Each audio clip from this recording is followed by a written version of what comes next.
వచ్చేసింది. ఎప్పుడెప్పుడా అని ఎదురు చూస్తున్న పూల పండుగ పల్లె నుంచి మొదలుపెట్టి పట్నం దాకా ఈ పూల జాతరకు స్వాగతం పలికేందుకు ముస్తాబైంది. గునుగు, తంగెడు, పట్టుకుచ్చు, బంతి, చామంతి ఇలా తిరొక్క పూలను సేకరించి గుట్టగా పేర్చి వాటికి పల్లెపాటల సోయగాలను అద్దేందుకు తెలంగాణ సిద్ధమైంది. ఎంగిలి పూల బతుకమ్మ నుంచి మొదలు సద్దుల బతుకమ్మ వరకు ఒక్కో రోజు ఒక్కో రకంగా ఆడుతూ మురిసిపోయేందుకు పిల్లా పాపల నుంచి యువతులు, మహిళల వరకు రెడీ అయిపోయారు. బతుకమ్మ ఉయ్యాలో అంటూ ఇక చెవులు మారుమోగబోతున్నాయి. మరుగున పడుతున్న అనేక గ్రామీణ పాటలు మరోసారి పురుడు పోసుకోబోతున్నాయి. మొత్తానికి పూలను పూజిస్తూ ప్రకృతిని ఆరాధించే పండుగ బతుకమ్మ వచ్చేసింది.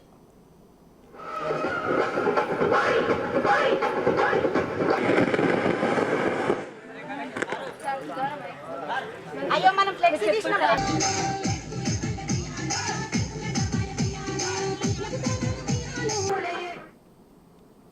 నేటి నుంచి 9 రోజుల పాటు జరగనున్నాయి బతుకమ్మ సంబరాలు. ఇవాళ తొలి రోజు కావడంతో ఎంగిలి పూల బతుకమ్మను సెలబ్రేట్ చేసుకోనున్న తెలంగాణ ప్రజలు రెండో రోజు అటుకుల బతుకమ్మ, మూడో రోజు ముద్దపప్పు బతుకమ్మ, నాలుగో రోజు నానబియ్యం బతుకమ్మ, ఐదో రోజు అట్ల బతుకమ్మ, ఆరో రోజు అలిగిన బతుకమ్మ, ఇక ఏడో రోజును వేపకాయల బతుకమ్మ, ఎనిమిదో రోజు వెన్న ముద్దల బతుకమ్మ, తొమ్మిదో రోజు అంటే చివరి రోజు సద్దుల బతుకమ్మను ఆడనున్నారు తెలంగాణ ఆడపడుచులు.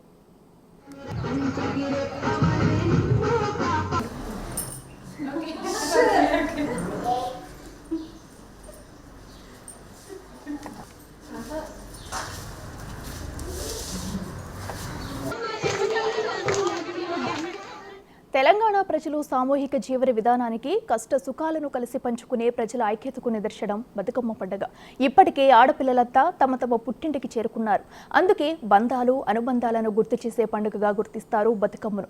ప్రకృతిని ఆరాధించడం, బంధాలను గుర్తు చేసుకోవడం, తెలంగాణ సంస్కృతిని ముందు తరాలకు అందచేయడం, పల్లెపాటల అందాలను వినితరించడం ఒక్క బతుకమ్మ పండుగతో జరిగే వేడుక అంతా ఇంతా కాదు.